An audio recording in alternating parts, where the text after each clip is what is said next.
Good morning student. Spiti में बारिश पढ़ रहे थे हम। पहले इसका इंट्रो वगैरह ये भेज दिया था। अब जो है पार्ट है। स्पीति हिमाचल प्रदेश के लाहौल स्पीति ज़िले की तहसील है और लाहौल स्पीति का ये योग भी आकस्मिक ही है। इनमें बहुत योगायोग नहीं है। ऊंचे दर्रों और कठिन रास्तों के कारण इतिहास में कम रहा है। अलंगे भूगोल यहाँ इतिहास का एक बड़ा कारक है। अब जबकि संचार में कुछ सुधार हुआ है, तब भी लाहौल स्पीति का योग प्राय वायरलेस सेट के जरिए है, जो केलंग और काजा के बीच खड़कता रहता है।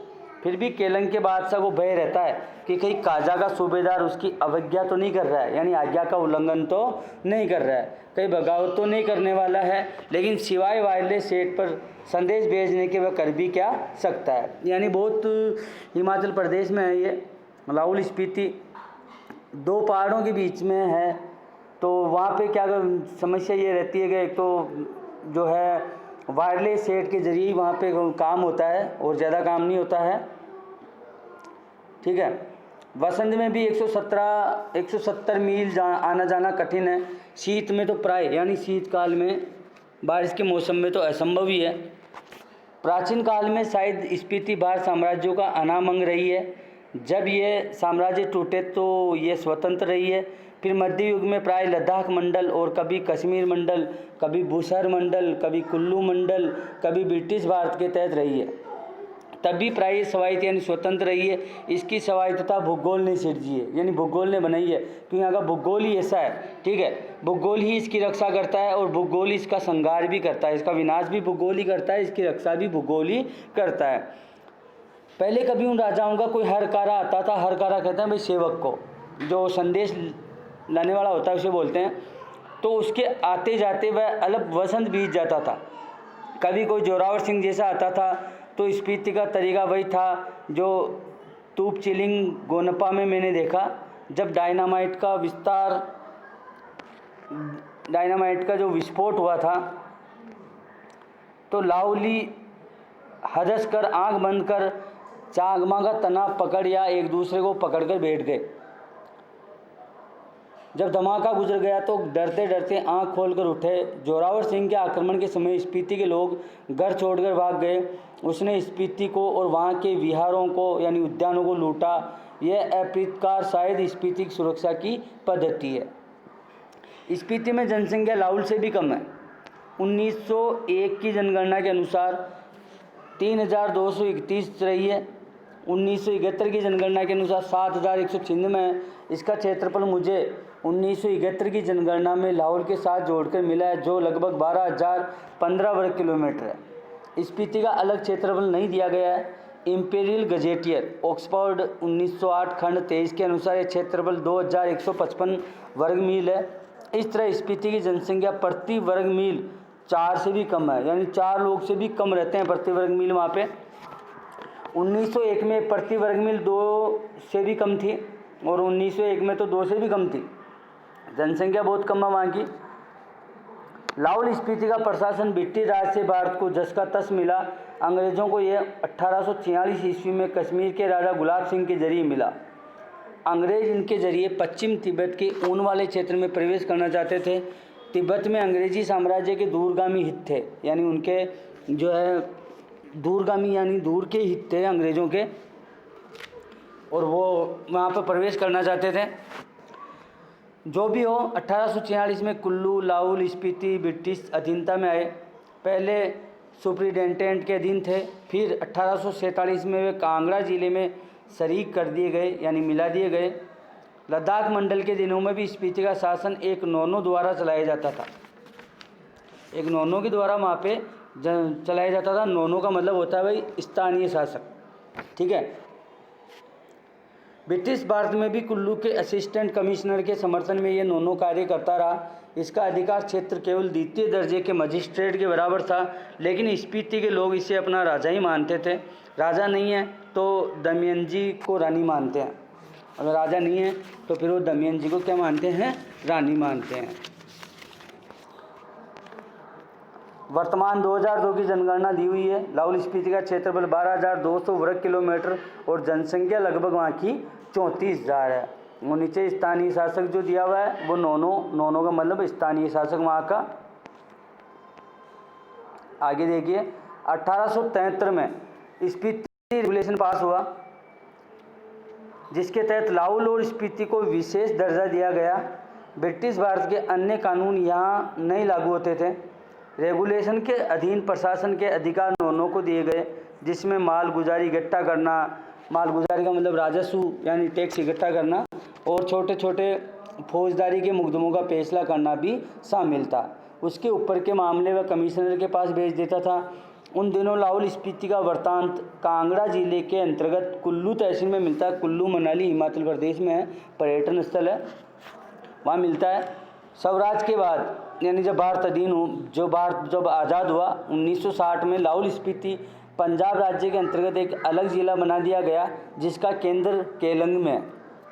1966 में जब हिमाचल प्रदेश राज्य बना तो लाहौल स्पीति उसका उत्तरी छोर का ज़िला हो गया।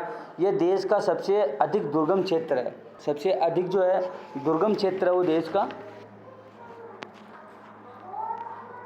स्पीति 31.40 यानी 31.42 और 32.59 अक्षांश उत्तर और 77.26 और 78.42 पूर्व देशांतर के बीच स्थित है। ये चारों ओर से ऊंचे ऊंचे पहाड़ों का कैदी है, चारों ओर से ये पहाड़ियों से घिरा हुआ है। इन पहाड़ों की औसत ऊंचाई अगर हम बात करें औसत ऊंचाई की तो लगभग 18,000 फीट है। ये पहाड़ इसे पूर्व में तिब्बत, पश्चिम में लाहौल, दक्षिण में किन्नौर और उत्तर में लद्दाख से अलग करते हैं। इसकी मुख्य घाटी इसी नाम की स्पीति नदी की घाटी है।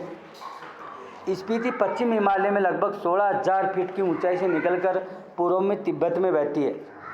हिमालय से निकलती है 16,000 फीट और तिब्बत में बहती है। स्पीति नदी है, वहाँ से स्पीति में आती है। स्पीति में बहकर पुराने रामपुर भूसर राज्य में अब किन्नौर जिले में बहती हुई सतलुज नदी में मिल जाती है। वहाँ से वो मेरी इस स्पीति नदी से प्रीति है, यानी लेखक का कहना है कि इस स्पीति जो नदी है इससे लेखक को प्रेम है।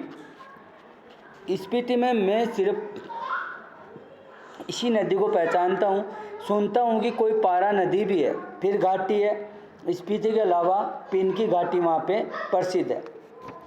मान भाई से इसका किस्सा सुना है, इसकी घटना सुनी है मान भाई से। अत्यंत वियर्ड और वीरान है। इनमें से शायद स्पीति की घाटी ही आबाद है। जैसी वह आबाद है वह आप देख ही रहे हैं। प्रति वर्ग मील 4 से भी कम लोग वहाँ, एक वर्ग मील में 4 से भी कम लोग वहाँ पे रहते हैं, यानी बसते हैं। अचरज ये नहीं है कि इतने कम लोग क्यों हैं, अचरज ये है कि इतने लोग भी कैसे बसे हुए हैं। अचरज ये नहीं है भाई इतने लोग कम नहीं हैं, बाकी अचरज ये है कि इतने लोग भी वहाँ पे कैसे बस। तो अचरज ये नहीं कि इतने कम लोग क्यों हैं, अचरज ये है कि इतने लोग भी कैसे बसे हुए हैं। मैंने जब भी स्पीति की विपत्ति बताई है तो लोगों ने यही पूछा कि आखिर तब लोग वहाँ रहते क्यों हैं, यानी कैसे किस प्रकार से लोग वहाँ पे रह रहे हैं। इतनी सारी कठिनाई हैं, 4 लोग प्रति वर्ग किलोमीटर के हिसाब से वहाँ का औसत है, तो इतने कम लोग भी रह रहे हैं, तो इतने कम लोग वहाँ पे किस प्रकार रह रहे हैं। इतना ज़्यादा कष्ट है, संघर्ष है, चारों तरफ पहाड़ है, लोगों के पास पूरी सुविधा नहीं है, फिर भी लोग वहाँ से कैसे रहते हैं। 8-9 महीने जो है वो शेष दुनिया से कटे हुए रहते हैं, ठंड में ठिठुर रहे हैं, सिर्फ एक फसल उगाते हैं, लकड़ी भी नहीं है, घर गर्म कर सके इतनी भी उनके पास लकड़ी नहीं है, लेकिन फिर भी लोग वहाँ पे रह लेते हैं। तो ये थोड़ा सा अचरज यानी ताज्जुब करने वाली बात है कि इतने लोग फिर भी कैसे रह रहे हैं। वृत्ति नहीं है, वृत्ति यानी आजीविका उनके पास कुछ नहीं है, फिर क्यों रहते हैं, किस प्रकार वो रह रहे हैं। क्या अपने धर्म की रक्षा के लिए रहते हैं, अपनी जन्मभूमि के ममत्व के कारण रहते हैं, या इस मजबूरी में रहते हैं कि कहीं और जा नहीं सकते, भाई कहाँ जाएं, या फिर बातों के साथ साथ ये सब कारण है मैं नहीं जानता। मैं तो इतना ही देखता हूँ कि यहाँ रह रहे हैं इसलिए रह रहे हैं और कोई तर्क नहीं है, यानी कोई भी तर्क नहीं है को किस प्रकार उनके पास जीविका नहीं है, आजीविका नहीं है, रोज़गार नहीं है, एक फसल उगा रहे हैं और फिर भी वो वहाँ पे रह रहे हैं। क्या कारण है, किस प्रकार वो रह रहे हैं, इतना हम नहीं जानते, बस ये जानते कि वो वहाँ पे रह रहे हैं। तर्क से हम किसी चीज़ को भले सिद्ध कर सकें, स्पीति में रहने को सिद्ध नहीं कर सकते। लेकिन तर्क का इतना मोह क्यों? ज़्यादा करके संसार और निर्वाण अतर्क है, तर्क के परे। यानी संसार जिसके बारे में हम तर्क नहीं कर सकते, और निर्वाण यानी मोक्ष, निर्वाण मोक्ष को बोलते हैं। इसको अंडरलाइन कर लो, निर्वाण यानी मोक्ष, निर्वाण इसका मतलब मोक्ष। ये अतर्क है, यानी इसके खिलाफ या इसके प्रति हम तर्क नहीं दे सकते, ये तर्क के परे हैं। स्पीति नदी के साथ साथ मेरा थोड़ा परिचय स्पीति के पहाड़ों का भी है। स्पीति के पहाड़ लाहुल से ज़्यादा नंगे, ऊंचे और भव्य हैं। इनके सिरों पर स्पीति के नर नारियों का आर्तनाद यानी आवाज़, आर्तनाद का मतलब आवाज़, वो जमी हुई है। शिव का अट्ठास नहीं, हिम का आर्तनाद है। हिम यानी बर्फ़ का आर्तनाद है वहाँ पे। ठिठुरन है, गलन है और व्यथा है, व्यथा यानी पीड़ा है। इस व्यथा की इन पहाड़ों की ऊंचाई के आंकड़ों में नहीं की जा सकती। फिर भी जो सुंदरता को इंच में मापने के अभ्यासी है, यानी नापने के अभ्यासी है, जिसको प्रैक्टिस है, वे भला पहाड़ को कैसे बक सकते हैं, कैसे छोड़ सकते हैं। वे ये जान ले कि स्पीति मध्य हिमालय की घाटी है, जिसे वे हिमालय जानते हैं। स्केटिंग, सौंदर्य प्रतियोगिता, आइसक्रीम, छोले भटूरे का कुल्लू मनाली, शिमला, मैसूरी, नैनीताल, श्रीनगर, ये सब हिमालय नहीं है। ये हिमालय का तलवा है, यानी हिमालय के पेंदे में है ये। इनको आप हिमालय नहीं कह सकते। शिवालिक या पीर पंचाल या ऐसा कुछ ही उसका नाम है। ये तलहटी है। रोहतांग जोत के पार मध्य हिमालय है। इसमें ही लाहुल स्पीति की घाटियाँ हैं। इन घाटियों की औसत ऊंचाई की अगर हम बात करते हैं तो इनकी औसत ऊंचाई नापी है। श्री कनिंगम के अनुसार लाहुल की समुद्र की सतह से ऊंचाई 10,535 फीट है। स्पीति की 12,986 फीट है, यानी लगभग 13,000 फीट तो औसत ऊंचाई वहाँ की है ही है। 13,000 की फीट की वहाँ की औसत ऊंचाई है। मध्य हिमालय की जो श्रेणियाँ स्पीति को घेरे हुई है, उनमें से जो उत्तर में है उसे बारालाचा श्रेणियों का विस्तार हम समझें। बारालाचा दर्रे की औसत ऊंचाई जो लगभग 16,221 फीट से लगाकर 16,500 फीट तक का वहाँ का विस्तार लगाया गया है। इस पर्वत श्रेणी में दो चोटियों की औसत ऊंचाई लगभग 21,000 फीट है। दक्षिण में जो श्रेणी है वह माने श्रेणी कहलाती है। दक्षिण में जो है श्रेणी, उसको माने श्रेणी का नाम दिया गया है। वो माने श्रेणी कहलाती है। इसका अर्थ है, इसका क्या अर्थ है? कई ये बौद्धों के मान्य मंत्र के नाम पर, मान्य मंत्र के नाम पर तो नहीं है। ओम मणि पद्मे हूम, इसका बीज मंत्र है। इसका बड़ा महात्म्य है। इसे संक्षेप में माने कहते हैं, माने श्रेणी। कई इस श्रेणी का नाम इस माने के नाम पर तो नहीं है। अगर नहीं है तो करने जैसा है। या इन पहाड़ियों में माने का इतना जाप हुआ है, माने मंत्र का यानी बौद्ध मंत्र का इतना जाप हुआ है कि ये नाम उन श्रेणियों को दे डालना सहज है, यानी आसान है। बौद्ध मंत्र है माने, माने मंत्र के नाम पे ये दिया गया है।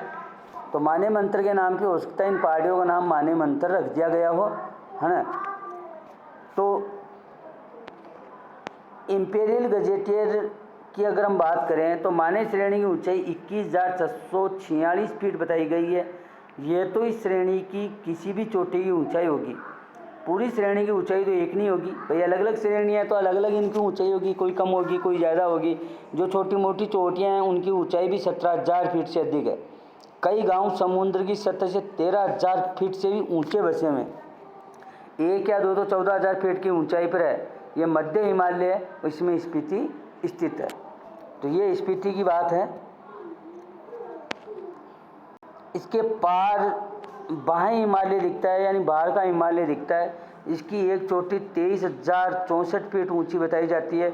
इसमें और कई चोटियाँ जो लगभग 20,000 फीट से लगभग सभी चोटियाँ वहाँ की ऊंची है। तो ये बात है स्पीति की। स्पीति के बारे में जो है कि दुर्गम स्थल है वहाँ का, जिसके बारे में या वहाँ पे पहुँचना बहुत कठिन है। संचार के भी वहाँ पे साधन नहीं है, ठीक है। और प्रत्येक गांव लगभग 13,000-14,000 फीट से लगभग ऊंचाई पर स्थित है और 12 महीने में 9 महीने वहाँ पे ठंड पड़ती है। बाकी 3 महीने जो है वहाँ पे हल्का सा मौसम जो है वो ठीक ठीक रहता है। एक फसल उगती है, इसके अलावा कुछ भी नहीं उगता और फिर भी लोग वहाँ पे रह रहे हैं। तो स्पीति की हम बात कर रहे हैं हिमाचल की, हिमाचल प्रदेश के अंदर स्पीति। तो वहाँ की जो स्थिति है इसकी हम बात कर रहे हैं, अलग अलग चोटाई की, अलग अलग जो ऊंचाइयाँ हैं वहाँ की चोटियों की। और वहाँ की जो नदी है स्पीति, नदी का नाम भी स्पीति है और माने श्रेणी वहाँ की बनी हुई है। तो इसके बारे में हमने बात करी। इससे रिलेटेड अगर कुछ भी, अगर मैं थोड़ा सा यात्रा वृत्तांत है करसननाथ जी का, और फिर भी देखो अगर कुछ प्रॉब्लम है, कुछ समस्या है तो आप पूछ लीजिए, बात कर लीजिए, ठीक है। और एक बार इसको पढ़िए